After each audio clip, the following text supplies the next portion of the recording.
Woo! Coming off a little hotness with part 5 of Fencer of Minerva. And you know what that means? That means it's me, the best in the world. No, the Golden Stallion, the man of tomorrow, Savzu, the radar radio star, and of course the Duchess of Debauchery, my personal goddess.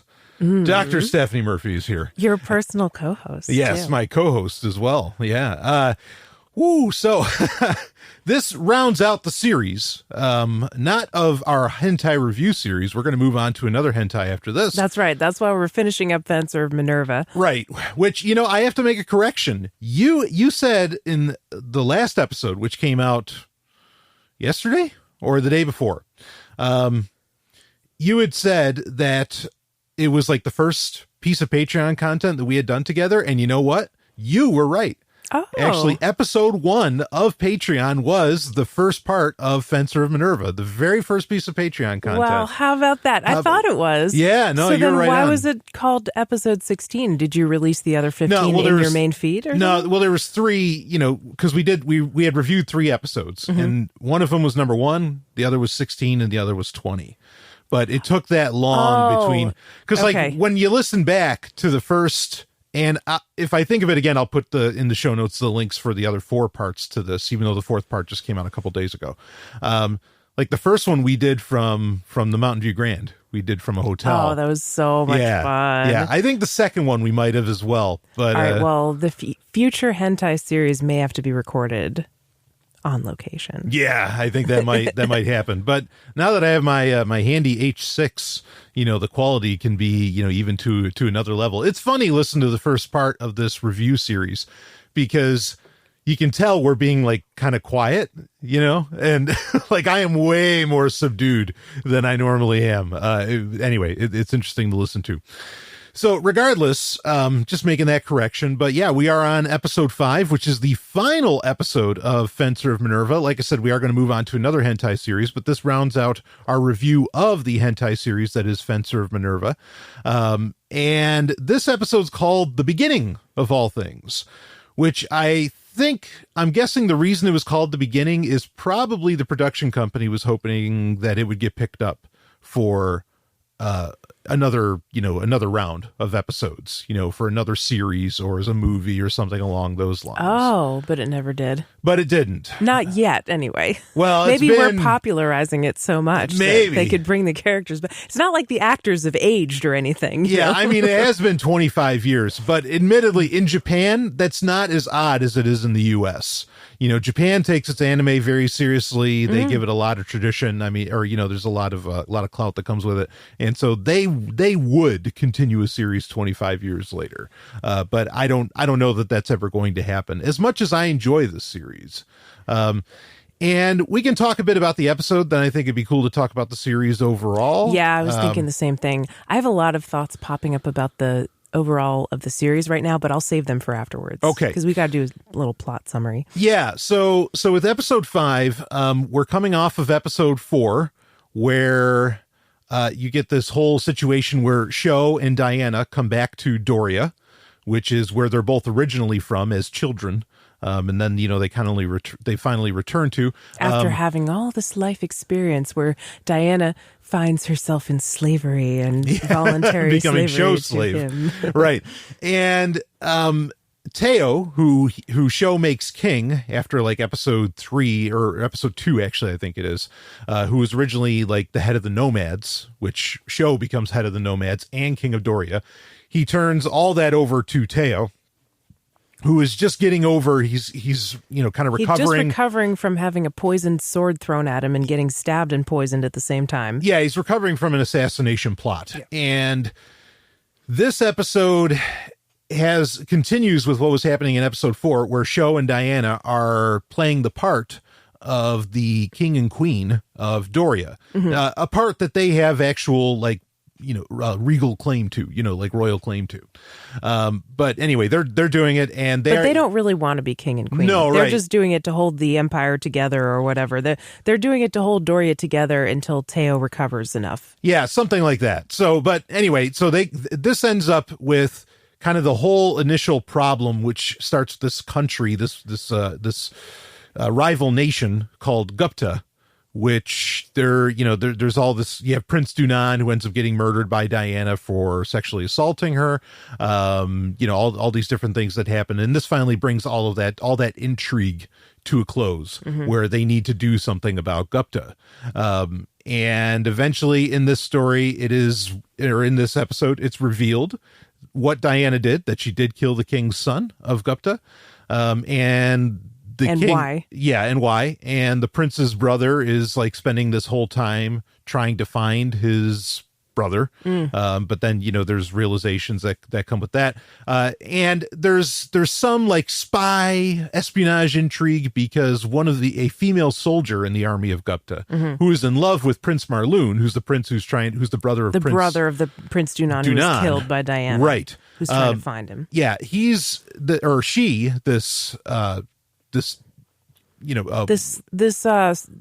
fencer, this soldier, right? or The knight soldier or for Gupta, named Hana. Yeah, Hana. She's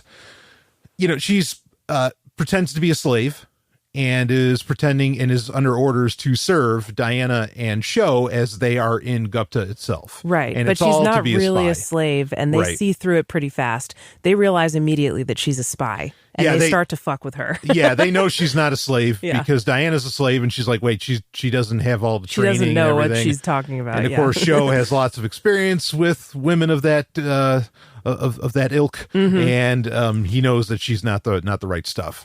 And they also observe that she's looking at Prince Marloon in a very devoted way. So they guess that she's into him as well. Because they're also in touch with their desires, that they can recognize the rather efficiently and quickly, very intuitively, the desires in others. So Stephanie, talk for a minute, if you would, please.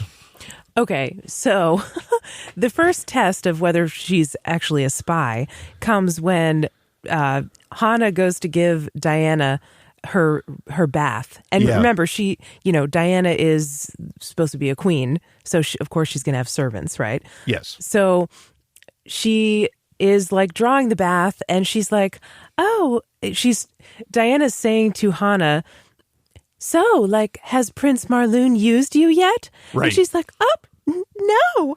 It doesn't work that way. It doesn't work that way. Yeah. And then she's like, well, don't tell me you're a virgin. Come here. And then she starts like tweaking her nipple and like rubbing her pussy in the bath. And she's like, admit it, you want to be used by Prince Marloon. And Hana's like, yes, I do. I do want to be used by Prince Marloon. Yeah. So we get a lesbian sex scene like right out, and no guy gets involved. Like it's a straight straight lesbian. It's a flat lesbian scene, flat out. Yeah. Yeah. And what did you think of this sex scene between Hana and Diana? I thought it was cute and interesting. It was like, obviously Diana wasn't going to get played. Like, she knew what was going on, and she was just trolling Hana to figure out like if she would crack and admit that she was really a spy or whatever. Like, Diana was finding out information about her when Hana was supposed to be finding information about Diana and Sho. Right. Yeah. And something else that comes to head very quickly, that between really between Diana and Hana is that, Hana's like this trained soldier. Mm-hmm. Diana is, she's royalty and everything. But, throughout this episode, they both make the point, or they both reiterate they want to be slaves. But this episode at the same time reiterates just how skilled, not I mean sexually, with a sword, on horseback, with everything that's like there's multiple times in this episode where Diana beats all of the men. Mm-hmm. These supposedly great warriors of Gupta and everything. I mean, she just smokes them, in anything that they do. Right. So it's interesting that there's this dynamic of, okay, they want to be slaves, but it's not because they're inferior. Quite the opposite. In fact, one could almost argue that they're superior women. Right. They do everything expertly, but then they also are like, oh, I'm just a mere slave. I live to pleasure my master. Well, one thing I love, so there's the other sex scene in this. In fact, this might have had just about like the least amount of sex of any of the episodes, I think. I think it did, yeah. Well, I mean, it had 3 scenes. So there ends up being the scene where they're trying to... Shh, that's nothing. Yeah, right. Well, for me, it's nothing. But when I write shit, well, actually, we talked about this, and I asked how many sex scenes can you have, and you said, so actually, maybe this would be all right, because I think I said within 2 hours, or no, it was within an hour. So no, okay, so I beat it. I asked you, I said, if I'm writing like an audio play or something, within an hour, how many sex scenes are too much? And you said 6 is the limit. I was thinking one every 10 minutes or so. Yeah. You'd give people like 10 minutes of refractory time. Yeah. And so I think that I like that number. It's a good number, 6. And then you do 3 hours and you have 666. And like, I feel like a happy guy. So anyway, so you have 3 sex scenes in this. The second one is where they're trying to kind of like trick Hana, like trying to call her bluff more or less. Diana and Sho are. And so Diana's like, Hana's in the room pouring them wine, and Diana says, "Oh, yeah, I was a slave." She tells them their whole history. She's on it. She tells them the truth. Tells her the truth, right? That she was a slave and she was sold for 100 coins or something, right? And then she tells Sho, "I want you to take me, like the slave that I am, like right here, right now." And so that starts happening. Hana's watching, and she gets so embarrassed that she has to leave the room. She runs out of the room, which is not something a real slave would do, right? But then she's just at the door. Like she just runs out to the door and then she just like falls to her, knees more or less or whatever. And she just starts groping herself and playing with her, her own puss. And Sho's like, "Diana, you're going over the top." And she's like, "I can't help it. I'm so turned on." Well, I'll tell you a little thing. And granted, when anybody watches anything, they watch with a degree of bias and subjectivity. And there is something in this little scene. There's a little nugget that I enjoy. And that is, there's a point where Hana is saying, she's thinking to herself while she's, masturbating, okay, to the sounds of other people fucking, which is, I think that's hot, me personally. But she starts thinking to herself, she's like, "Oh, but I'm a trained soldier." But all of that training and all that soldier crap goes out the window as soon as she's, loving herself, you know what I mean? And masturbating and everything. And I'm like, that's great. Yes. Because how do you, what do you replace like war and battle and soldiery and all that stuff with? One of the options is you replace it with some, good old fashioned, sexuality. Make love, not war. Yeah, absolutely. So I mean, it's a little something, but I dig that. The other scene ends up being where Hana finally like admits to Prince Marloon that, "Hey, I love you. I want to be your slave. I want to be with you." And well, actually, before that, Sho has a talk with Prince Marloon, and he tells Prince Marloon, "Oh, you've never had a slave. You should really try it. In fact, you should take Hana as your slave." Right. Because, Diana like found herself through slavery. And, if you're royalty, it actually like it prevents you from being honest with yourself, I think he said. Something like that. It prevents you from being humble or something like that. And he said Diana found herself through slavery. And, he should really try that with Hana. And so he's like, maybe I'll give this a try. And then he's like, "Hana, do you want to be my slave?" And she's like, "Oh, yes, Prince Marloon, I want to be your slave." Yeah. And then they have a little session where she fucks him and she's really happy. Yeah. And he's having a good time. And then all of a sudden, and she's having a good time. And all of a sudden he goes, "Hana, are you happy?" And she goes, "Oh, yes, master, I'm so happy." And then he goes, "Well, that's good, but I'm afraid I'm going to have to punish you for your past disobedience." And then, of course, she says, "Oh, punish me," and yes. Anyway, and everybody's still having fun. So those are the sex scenes. I guess I'll ask you this, and then we want to get to kind of like the main climax, and no pun and actually pun intended, but not really the climax, it is the story's climax. But like I mean, the sex scenes, like not living up to episode 4, right? No, episode 4 was my favorite with the sex scenes. Yeah. I also liked episode 1 where Diana's like getting trained as a slave. Oh, and all the women are training her. Yeah. The one with Patra was also really... With Patras, yeah. Oh, Patras, yeah. That was also... So I think actually all of them had really good sex scenes, except the one where Diana gets raped. I didn't like that. Yeah, obviously that ruins things. Episode 2. Was that 2 or 3? No, I think that was 2 because 3 is with Patras. Oh, okay, got it. Okay. Yeah. No, agreed. And I think the sex scenes are fun with Patras in episode 3 as well. That was one of my favorites. Yeah. Really fun. But episode 4, I think, stands up as like, you know, especially the sex scene with Shiara, like just, that was great. I think that's probably the best the of the plot series. was good, and you got to know the characters by then. Yeah, it was really good. Yeah. So I'll put that out there now. You know, even though we have more to talk about with episode 5, probably the best sex scene I think is episode 4 with Shiara, Sho, and Diana. I'm going to give it to that. I really like that one, but I'm going to have to see the whole series again just to screen them all. Oh, I'll watch it again. You better believe. I want to watch it again actually, but I'll save that for later. All right. That's interesting. You might. I'm curious. Well, all right. Well, yeah, we'll talk about all that later. So at first, I have a funny misunderstanding of the plot that I wanted to share. At first, I thought Prince Marloon was going to turn out to be gay because Hana was like, you know, fawning over him and she was so interested in him, but he seemed to be ignoring her or like not even interested in her. And there's one point where she's going for a run in the forest or something and he sees her and he goes, is that a beautiful woman? Like as a question, it sounded like he's saying he has no idea. Like he has no idea what a beautiful woman looks like. Right. I'm like, oh, okay, so he's gay and he doesn't notice her. That's why he doesn't notice her. Yeah, which would have been fine. Like that would have been interesting, you know. It would have, yeah. But plot twist, he's not gay. He is attracted to her, and I think the voice acting was just bad, and it sounded like a question when it wasn't. Oh, well, I don't know. Maybe it was meant to be kind of like aloof about it. I don't know. Maybe, yeah.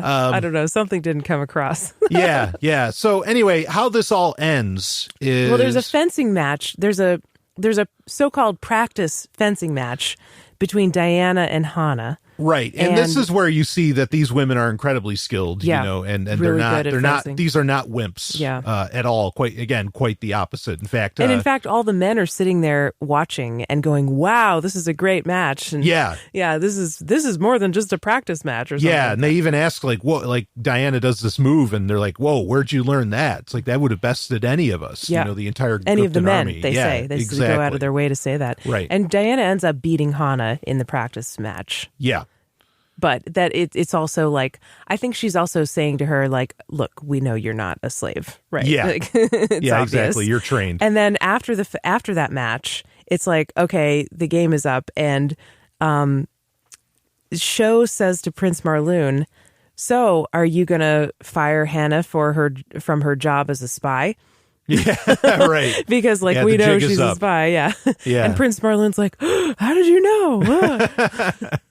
Yeah. Now this sparring match, as much as, and I really feel like the writers went out of their way to say, look, these aren't like, you know, puny women. These aren't second class citizens. I mean, yeah, they're slaves, but they're they're powerful, right? The one thing that was kind of dumb is Diana says, it's like, well, you must have, you know, armor for women here, don't you? And when they bring out the armor for women, it's like a bikini with shoulder pads. Literally a bikini with shoulder pads. Which is ironic because you see Hana earlier, still actually in the previous episode even, with her, you know, battle armor on. And, you know, it's a full suit of armor. Like she's covered head to toe. And so it's like that was... Okay, it's like, you fell into a trope a little too hard there, you know, because that's kind of the joke with fantasy where, you know, women's armor always has the breasts open, you know, or like you can see the cleavage open, right? At least. Yeah. Skin. Right. So anyway, so it fell into that. That's like one of my few, really few complaints aside from the voice acting. It's one of my few complaints of the series. I was like, yeah, that was dumb. You didn't need to do that. And like, because it wasn't even hot. You know, you just put the armor on them and let them do the business and make your point.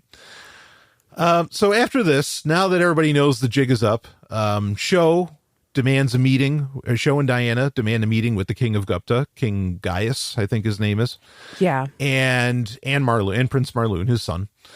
And they make an ultimatum with him, you know, because they're still looking, you know, King Gaius is still looking for his son, Prince Dunan. Right. And they admit to what happened. They say, yep, Diana killed him, you know, because she was sexually assaulted and everything. And Sho says, you know, look, we're going to have to get past all of this. But then they also prove how Gupta did try to kill King Teo of Doria. Right. So he says. So he says, like, basically, we're even. Yeah, he's like, we're even. Cycle of blood stops here. And he says, if it doesn't, and then suddenly, like he puts out the smoke signal through like a fireplace there, and all of the nomads, which Sho is technically in charge of, and the army of Doria surround and create a siege around Gupta. Yeah. And he's like, well, we weren't planning on attacking you, and if you surrender, we won't. But if you don't surrender, we will. Yeah, right. Yeah, I mean, and this is where it's kind of weird, because Sho is trying to make this point saying, look, we don't want to attack. We don't attack. I don't want to use the military. I don't want to hurt innocent people. They go really out of their way to say that they try to create the ethical concept of a military. And unfortunately, that fails, in my opinion, every time. Like, you can't make an ethical argument for a military. Yeah. But they try really hard in this to say, like, we won't attack. And and Sho says, in fact, you know what? If you surrender, you have complete autonomy. You can stay in, King Gaius, you can stay in charge. You can, you don't have to do it. We won't change a thing. We will leave and we'll go back to Doria and we'll have a nice day. And also the SAS Council, which we talked about in our episode 4 review and is a major part of episode 4 of the show. The SAS Council says they'll stop delivering even bread to Gupta if they don't surrender. Oh, that's right. Bread lines. Yeah. So, I mean, so you have like an economic attack as well. Yeah, they're doing sanctions on them, right, they're basically. doing sanctions, yeah. So, they try really hard, though, to make it seem like peaceful and ethical, but again... it's military and might and sanctions. yeah, it's still like, okay, you either surrender or it's over for you. And King Gaius even says, it's like, who has a military this size? Like, this is impossible. And of course, again, you find out it's because Sho also commands the nomads who show up. Yes. So... Don't discount the nomads. Right. So, and obviously... King Gaius, Gupta agrees, and Prince Marloon writes up the treaty, like this peace treaty, between Doria and Gupta. And that's kind of the end of it. And what you get at the very end is you find out that actually King Teo is done with the royal business, is done being king. And he says, I'm going to go back to leading the nomads. I'm out of here. I'm going to take me and my slave that I wanted to make queen anyway. And we're going to go become nomads. And so Sho and Diana actually end up staying when originally they didn't want it. They end up staying as king and queen of Doria at the end of it. And then they give like a little epilogue at the end where they talk about how Diana's actually like the real inspirational character, not the man. It's not Sho. Yeah. And they say that, she's like, women admire her for generations. They call her the slave queen. The slave queen. Yeah. And she goes down in history, basically. Yeah. Diana, the slave queen. And, and she's really like just very admired and everything. Yeah. That was nice. Which is, I mean, slave stuff aside, which was great. That this isn't about the boys, like this is they're trying to drive it home as quickly as they can. She is everything about this story. Yeah. She's not like a lowly, like her being a slave doesn't negate anything else that she's done. Like she still gets treated with a ton of respect. Yeah, exactly. And I really like that. And in fact, I almost find it ironic because, and this is you're patrons, so you're all insider. The story that I wrote, the short fiction that I do for the Sovereign Tech newsletter, I release all the short fiction in the Patreon feed where people can just read it quickly in the Patreon feed. And there's this point where Sho says to Diana, when they're talking about the military and everything, it's like, well, wait, if you're not going to attack us, why is the military here then? And this is maybe the best point that Sho makes for why he, garners this whole military. It's like, why are they all here if you never plan to attack us? And he says, they're all here to protect Diana. Oh, yeah. Now, in my short fiction that I just happened to write last week, before we were rewatching this and everything, there's a point in it where your character, Stephanie Murphy, where Agent Sovereign is thinking to himself, and he says explicitly, because he's talking about all the women kind of in his life, and he says explicitly, whether they all realize it consciously or unconsciously, everything they're doing for Stephanie. And so I just thought that was kind of, like, yeah. Just anyway. Oh, master.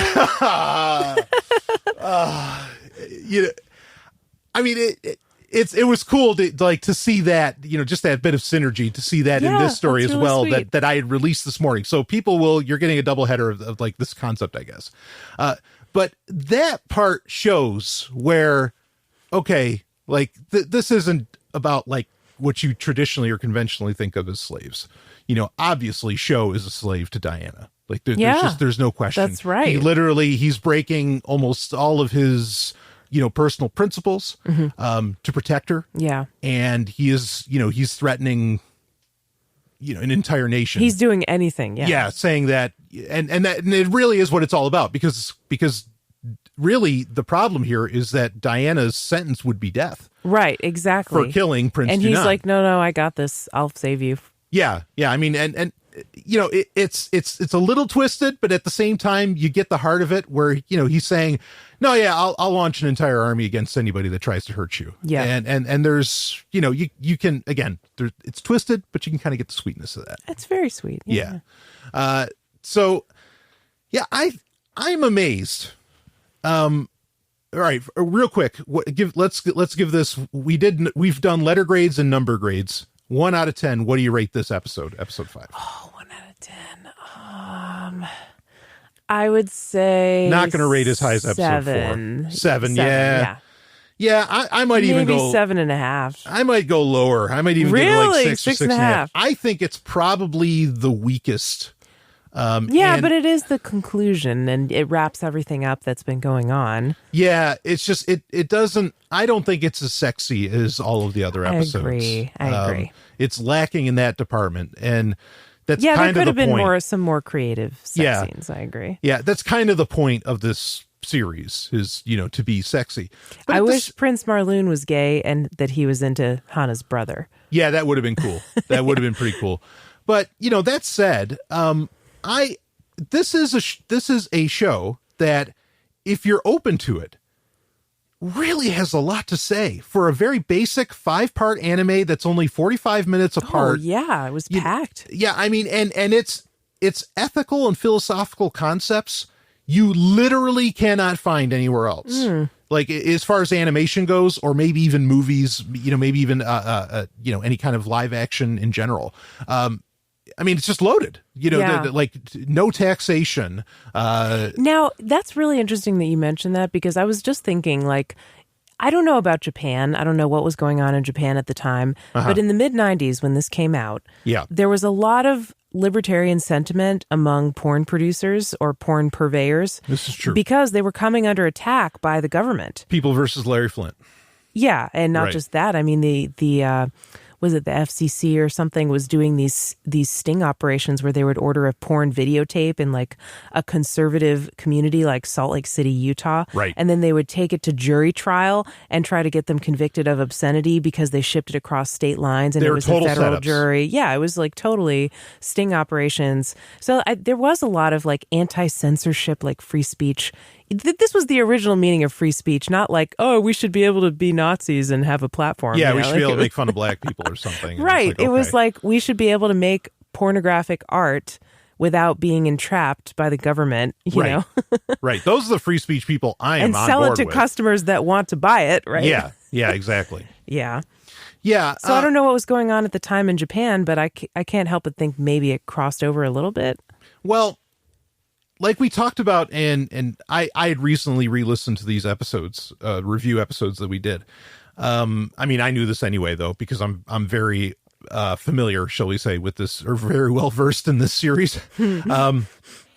This is largely based off of John Norman's Gore novels, or the Korean saga. But they don't look Korean. Yeah, that's a great line. Just kidding. Yeah.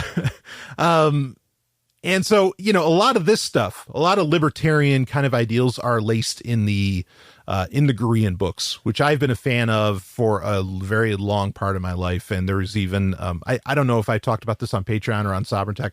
I mean, there was in years past anyway, there was a part of my life years ago where like I was really into kind of like the Korean lifestyle and everything. And it's fun. I mean, it's role playing more or less, but it can definitely be fun. So that's a part of it. So I don't know how much it had to do with Japanese culture at the time. I don't think they would have been necessarily experiencing any kind of like libertarian flair. Especially actually in the 90s, they were running into like economic crashes and everything. So I don't know, how that's a good question, but I don't really know. I think this is more influenced by gore, by the Korean saga than by anything happening in Japan. Got it.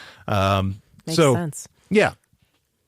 So anyway, but really, I mean, the point has to be driven home overall with this series inside of 5 45-minute episodes that you are getting some really wild ideas that don't get explored in almost anything other than, like I mentioned, the aforementioned Korean novels that are remotely popular, and the Korean novels are very popular. I mean, there's 34 of them. The last one came out, I think, in April 2016. I mean, I pre-ordered these things. Oh yeah. John Norman's an animal. I mean, you're an animal. Well, I still read these books. I mean, I even though, I mean, I can definitely admit that they have, they've taken a turn for the worse for a long time. I mean, after 34 books, come on. Yeah, I don't even think I could do like 30. Seriously, yeah. Can you do 34 novels like in your lifetime? I mean, and this isn't all. He has the Telnarian histories. He has, what's that? The Totem of Abydos or something like that. I forget which one. There's like a time traveling one that's really wild. I mean, he writes all this stuff. And nonfiction. He wrote Imaginative Sex, which I still contend is a phenomenal book. That sounds like an awesome book. I didn't know about that. Yeah. In fact, what's really interesting about Imaginative Sex, I talked about this in a previous review episode, is that the introduction's done by a feminist. Oh. And she stands up for John Norman, which you would think maybe they wouldn't, because of his, whole slavery obsession of, of enslaving women and everything in gore. But no, they said, yeah, it's like we disagree with some of the things here, but really he's pushing a lot of what we want out there. So, that's okay. Well, one feminist doesn't speak for all feminists. True. Either. I forget the name of the woman, though. She was very famous. Oh, I see. Back in the 70s, especially. She was a really big deal. So anyway, I thought that was kind of interesting. So regardless, back to Fencer Minerva.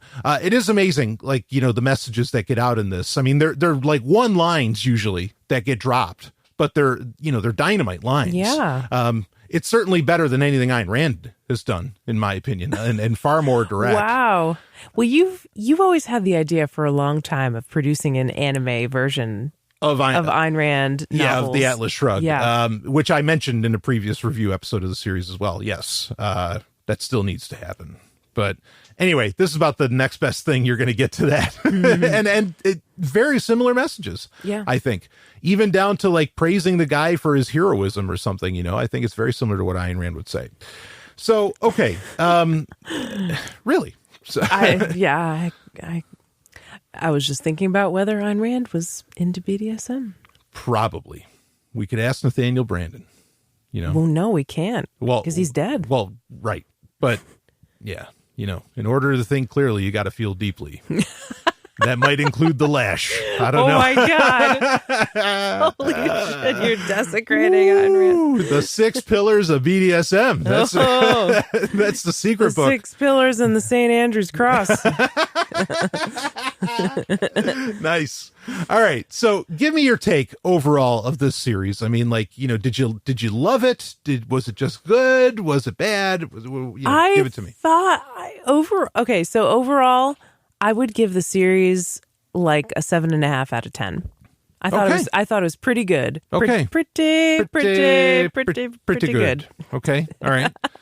I liked the only reasons I would give it, not higher than that are like it was short, definitely. It was short 5 episodes. Yeah, very short and sweet. It was also like, the English dubbing wasn't that great, obviously. Right. I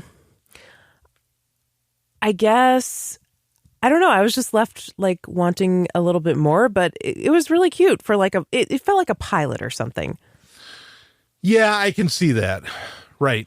But it was a great introduction to this kind of anime and like BDSM kind of themes in anime. And hentai, not just anime, but hentai. I mean, I've watched other anime before, but it was I think it was a good like warm up for our hentai series. Yes, I do think it's a great starter because as we get into other series, because there's no tentacles in this. Yeah. There's no like anything that could be misconstrued as bestiality. Right. And I do say misconstrued.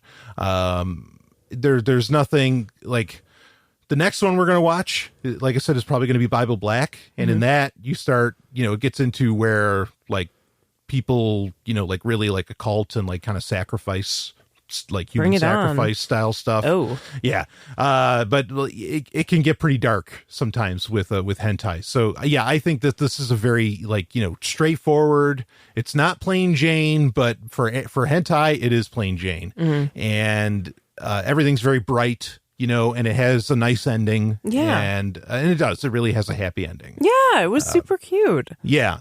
So it is a great starter. If you're looking to get people, listeners, if you're trying to get your gal or guy or whatever into hentai, I think this is a fantastic starter series for that.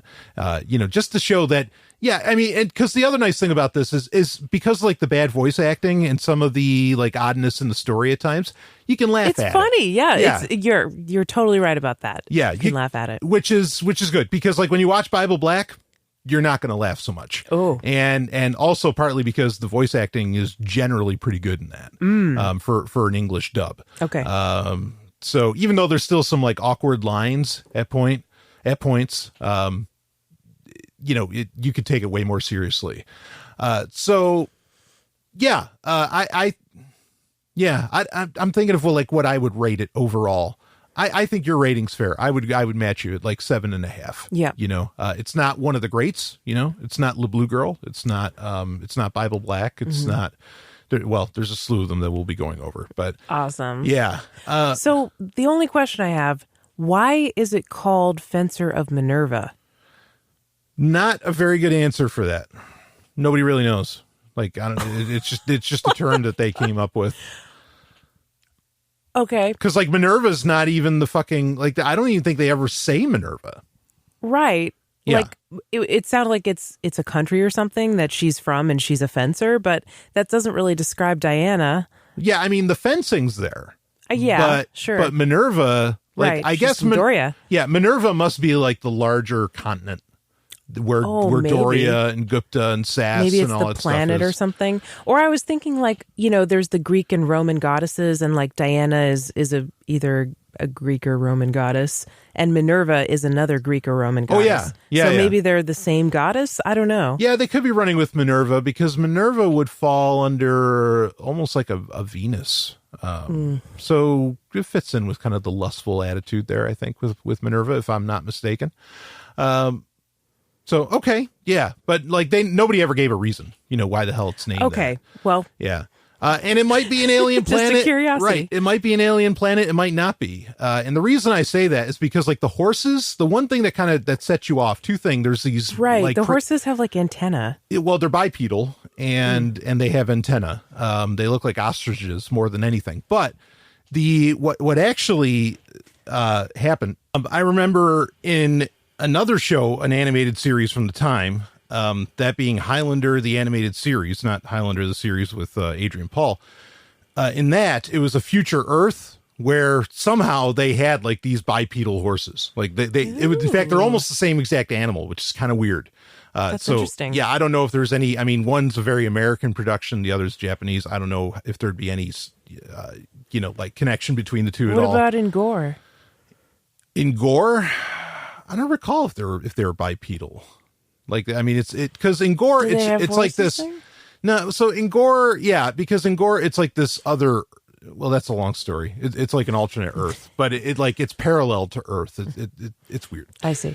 Anyway, so okay, yeah. So this series, I mean, who knows where the hell it takes place? But either way, it's lots of fun. Yeah, it was super fun to watch. Did you find it inspirational at all in any way? Or, I mean... I did, actually. At the time when we started watching it, I wanted to mention this, but go ahead, yes.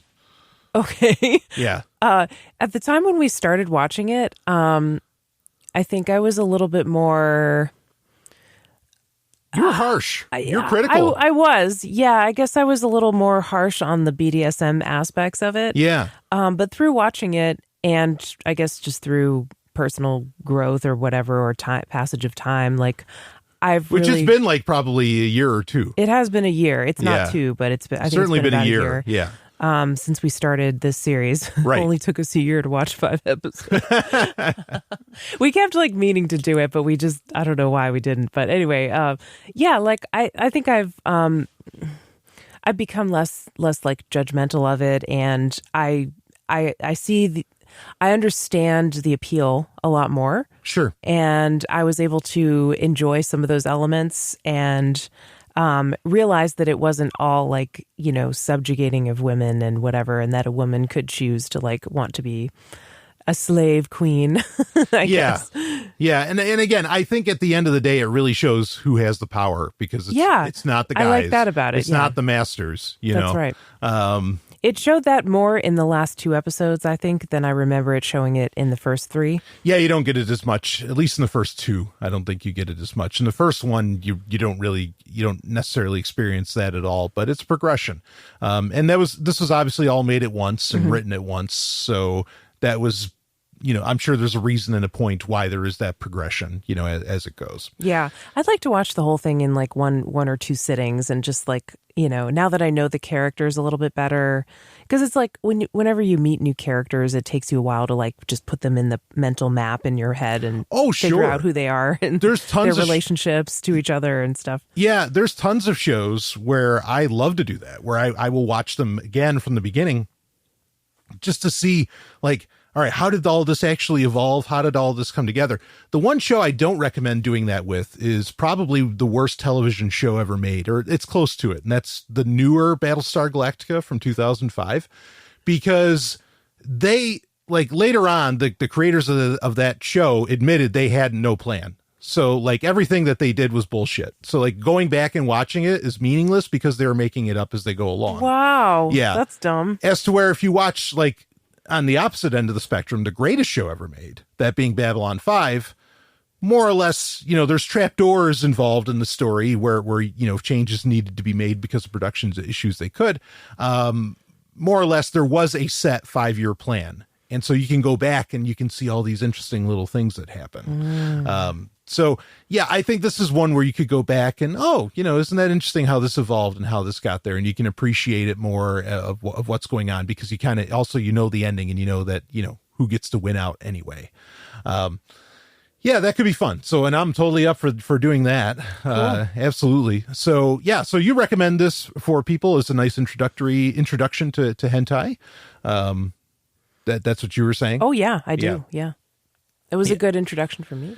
Yeah. And boy, a lot of, I think this inspired some things, and I think it's going to be a lot of fun what ends up getting inspired out of it. But, maybe other people can enjoy it and get similar inspiration. We'll see. So Fencer and Minerva, we gave it the rating 7.5. As we said, 7.5 out of 10. All right. 7.5. Let's see if we can get to Bible Black. I don't think we're going to be able to get to Bible Black in February, because there's like, this was so popular.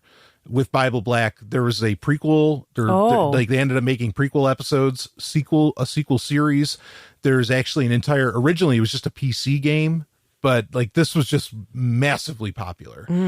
So it ended up turning into like a multimedia empire all its own. So I don't think we're going to be able to get through that through February, but I think maybe coming in March, we could perhaps get into that. Maybe we could do a shorter one in February. I don't know. We'll see. Are we going to review it episode by episode, or like, is it more of a season by season kind of thing? Or no, I think it'd be fun to do it episode by episode again. Yeah. I like that too. Yeah. I think especially with you, like I know the whole story, but like to see what you're experiencing, because I think that's been fun too, is listening to these 5 episodes of this review and how your opinion changed of it, and over time. I think that's a very interesting thing you don't often get.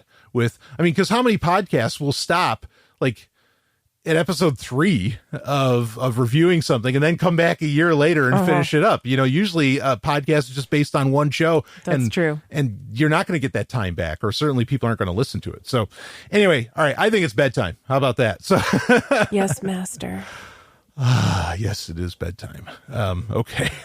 Well, please do listen to the rest of the episodes of this review, it's 1 through 4. To protect Stephanie.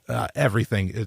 everything I do is for you. And I think, and I'll tell you, I know I'm not the only one where everything that some people do is for you. Like you are a real nexus of the universe. I've said that many times. So I'm not just saying that because I love you. I would have said that when we were friends.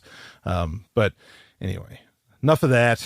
People are tired of hearing me dote on Stephanie. I'm not tired of it. I know. Everybody's like, bad. Oh, Brian, that old romantic, that cheesy ass romantic. Tell him to shut up. And cheesy ass. Actually, no. You know what they do? Like, I've gotten emails. So I've laxed off of Facebook, and we'll wrap this up. I'm not really posting on Facebook at all. I haven't posted there and it's been a while. People are crying because they miss you. Yeah, they want me to come back. They're making the sad reacts to all the posts that are like, "Where's Brian?" And then people cry in response to them. Well, what's crazy, I've gotten PMs from people saying, "I miss you just talking about Stephanie." Like they just love reading a post. Really? Oh yeah, and this is from women. And they tell me they're like they just love seeing a guy finally like worshiping their woman, you know? Aww. And not their woman, but or their woman, you know what I mean by that. Worshiping a woman. Yeah, worshiping and it's like, wow, how fucked up. How fucked up is the world? Come on, guys, get worshiping. Well, but it's true. You know what? It's really fucking true because I've had this is another thing. Here, guys that message me and they're saying, wow, like what do I do? Like, how do I get a gal? How do I keep a gal? How do I do all this stuff? And I'm like, well, look, man, or not even that. Like, I'll look around and I'll see, I know these guys who they have wives or girlfriends or something, and their wives or girlfriends, I completely respect. I think they're tremendous women. Okay. I mean, really tremendous women. And they never talk about them. They never they don't say anything, like fucking, like put some, I mean, even if this is a little cheesy, put some goddamn poetry on their wall or something. You know what I mean? Do something. And they never do. And it's so, and to make it worse. Wow. To make it worse, I know the score. I know the score. I know how this works. Okay. What's the score? You tell me right now. On Instagram, particularly. Okay. There are women. Look, I get it. Okay. I know what Instagram, the incentives around Instagram and everything. The incentives are selfies, right? That's what everybody wants to see. I mean, like people have built entire modeling careers on Instagram, And I think there's women out there, all they want to do is share pictures of themselves, and Satan bless you, do it. But what do they have to do? They have to do like this ratio of like 10-1, where it's 9 pictures of my kids, or it's like 7 pictures of my kids, 2 pictures of my husband, and then I can get out 1 picture of me without him getting mad. Because if it was 10 pictures of her, the husbands would be like, what are you trying to do? What are all these guys liking your picture for? What's, what is this? Right. And, or they have to tag their husband in it or something like that. Like it is so fucked up. And it's like, baby, and I'm talking to not the woman, I'm talking to the man. She wouldn't even like probably feel the need to do any of this stuff if you have such a problem with it. If you are the one doing the shining on, you take the pictures of her, you post the pictures of her and saying, look at this fucking goddess that I married or that I'm going out with. This is goddamn amazing. This is the mother of my children. Woo! You do that. None of you do. You fucking losers. What the hell is wrong with you? Even if you're, I don't care if your wife or girlfriend thinks it's annoying. Better to be that kind of annoying than, to have your relationship fall apart that you supposedly so much care about. What woman doesn't like attention from their partner? Please. Right? Please. I like it. I love it when you talk about me online. I share as many pictures of you as I can. Yeah. Wherever I can, whenever I can. When you take pictures of both of us together. Because I don't post that much, but I like to appear in your posts so everybody knows I'm alive. But that's crazy. And if people don't believe me, I'll show you. I get messages or I have people telling me, it's like, oh, could you please just keep talking about Stephanie? Please keep talking about your goddess. I mean, everybody knows because I call you it all the time on social media. They just say, how's your goddess? Oh, I love that. I should pose a little bit more for them. I guess I should. Well, I'm not going to post on Facebook anymore, so don't worry about it. Okay. But we can put I don't some need, pictures on Instagram or sure, something. but I mean, I don't need to anymore. You know, like, because like the point is made. The two things that people know about the Golden Stallion that they know about Brian, or the three things. One is they know Sovereign Tech. Because some people, that's all they call me. They're like, hey, Sovereign Tech. It's like, wow, okay, my name's my podcast, right? So, so they tell me that. The other thing they know about me is like Satan. Like if anybody finds anything that has to do with Satan, they tag me. That's They're your like, other goddess that you're worshiping. Right. Yeah. And, like, oh, they tag Brian Sovereign. Oh, Satan, you know, like somebody, even this gal on the other side of the country, she's at some, I don't know, flea market or whatever the hell they call them in San Francisco. And she's like, oh, I saw this. It was like a spoon or something with Satan on it. And she saw it and she goes, all I could do was think of you. And this is a gal who's a very busy gal, nay, almost a celebritarian, even though I think she's great. But anyway, I just thought that was hilarious. So I've got that Satan's spoon, you know. Yeah. It's great. It was something, or maybe, I don't know, maybe it wasn't a spoon, whatever the fuck it was. It was just something weird. And then the other thing, for eating your satanic cereal, and ice cream. And then the other thing they know is that Stephanie Murphy is my goddess, and that I worship her with everything I've got, and that, you know, those are three very good things in my opinion to be known for. So I'm not complaining at all. But guys, your social media is working, Brian. Yeah, but well, I wish it would get me more listeners. I don't know that it does that. But anyway, whatever.